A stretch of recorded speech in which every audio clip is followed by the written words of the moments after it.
Le plus important, c'est la victoire finale.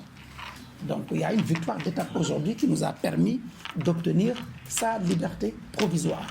Et le pool est très soulagé pour cette liberté parce que ça nous a permis aujourd'hui d'avoir Guy autour de cette table-là.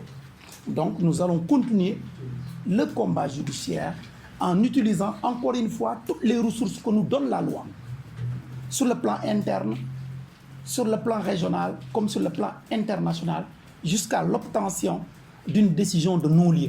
Ça veut dire jusqu'à l'abandon de toutes les charges en l'encontre de notre client Guy Marius Sagna qui n'a rien fait. Et je reviens sur une chose encore une fois. Guy n'est pas l'auteur du poste, n'est pas l'auteur du contenu. Donc il n'a rien fait, il n'a rien à refaire. Il est étranger à tout cela, à part qu'il est membre du mouvement France Dégage. Donc il faut que cela soit clair. Donc toutes les procédures vont se poursuivre jusqu'à cet aboutissement qui est un non-lieu total. Et comme il a été indiqué tout à l'heure, nous n'excluons rien. Nous envisageons de saisir la Cour de justice de la CEDEAO. Nous envisageons également de saisir le groupe de travail des Nations Unies sur la détention arbitraire.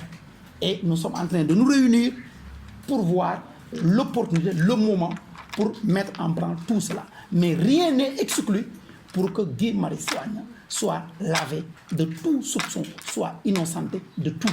Parce qu'en réalité, il n'est l'auteur de rien du tout. Maintenant, par rapport à la suite ou aux conséquences de la liberté provisoire, elle est claire. M. Guy Marius Sagna bénéficie d'une liberté provisoire. La seule contrainte qui pèse sur lui, c'est de ne pas se prononcer sur la procédure judiciaire qui est en cours. Cette procédure est couverte du sceau du secret de l'instruction. Ça veut dire qu'il ne peut aucunement se prononcer sur cela.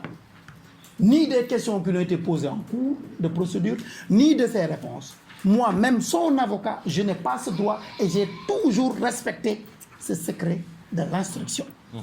Donc Guy n'est astreint qu'à cela. Pour le surplus, c'est un citoyen comme tout autre qui bénéficie de l'ensemble des droits et obligations, qui bénéficie de l'ensemble des droits et libertés. Ça veut dire qu'il a parfaitement le droit, s'il estime nécessaire, de continuer son engagement citoyen dans le cadre des libertés qui sont consacrées par notre Constitution, mais en respectant le cadre légal et réglementaire qu'il a toujours respecté. Donc il n'y a rien de nouveau, il reste un citoyen qui bénéficie de tous ses droits. Donc il n'y a aucune contrainte qui puisse l'empêcher de dire ceci ou de faire cela. La seule contrainte, c'est le respect des lois et des règlements de notre pays. Et ça, il le sait, ça, tout le monde le sait, et il l'a toujours respecté. Par conséquent, il n'y a aucune contrainte.